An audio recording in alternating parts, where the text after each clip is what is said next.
sir Aminul Islam বিধায়ক হয় আপোনালোকে জানে যে আমাৰ যিটো কাশ্মীৰৰ যিটো পেহেলগামৰ যিটো ইনচিডেণ্ট হৈছে এই ইনচিডেণ্টটোৰ পিছত আমাৰ আজি এটা ভিডিঅ' দৃষ্টিগোচৰ হৈছিলে ভিডিঅ' ফাইল এটা য'ত MLA বিধায়ক আমিনুল ইছলামে এটা মন্তব্য কৰিছিলে যিটো মন্তব্য আমি ভাবো যে মানে খুব উত্তেজিত আৰু যিটো মানে তেওঁৰ পৰা এইটো আশা কৰা নাযায় আৰু সেইটো তেওঁ মানে ইনচাইট কৰাৰ কাৰণে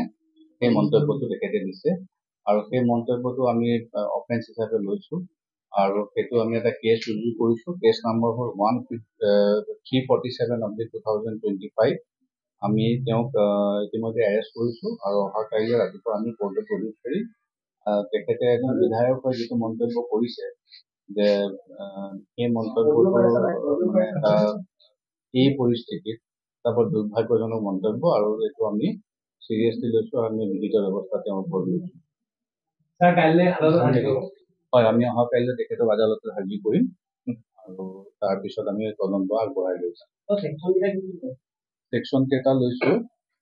152, 197, 197(1), 113(3), 352 and 353 BNS হয় তেখেতৰ ঘৰত আমি অভিযান চলাই তেখেতক গ্ৰেপ্তাৰ কৰিছো তেখেতৰ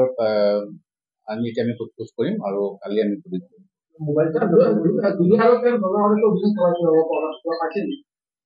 নাই নাই অভিযান চলোৱা নাই আমি অভিযান চলাই পেলাই তেওঁক আমি গ্ৰেপ্তাৰ কৰি লৈ আহিছো পাৰ্চনেল মোবাইলটো আমি ৰাখিছো চিজ কৰা হৈছে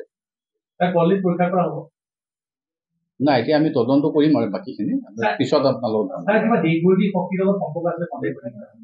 এই তদন্ত কৰিলে গম পাম এতিয়া আমি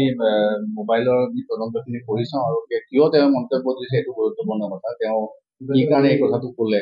সেইটো আমি এতিয়া তদন্তত আমি উলিয়াবলৈ চেষ্টা কৰিম ডেফিনেটলি আমি জিম্মাত বিচাৰিম আমি বিচাৰিম এতিয়া আমি সোধপোছ কৰি লওঁ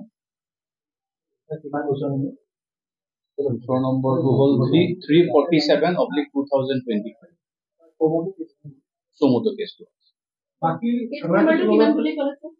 347/2025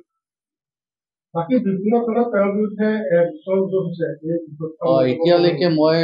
জানিব পৰা মতে দিছপুৰ থানাত এখন FIR দিয়া বুলি মই গম পাইছো বাকীখিনি লোৱাটো তেতিয়া ইনফৰমেশ্যন নাই যিকোনো খবৰৰ বাবে যোগাযোগ কৰক 7099017330 লগতে 7099017110 নম্বৰত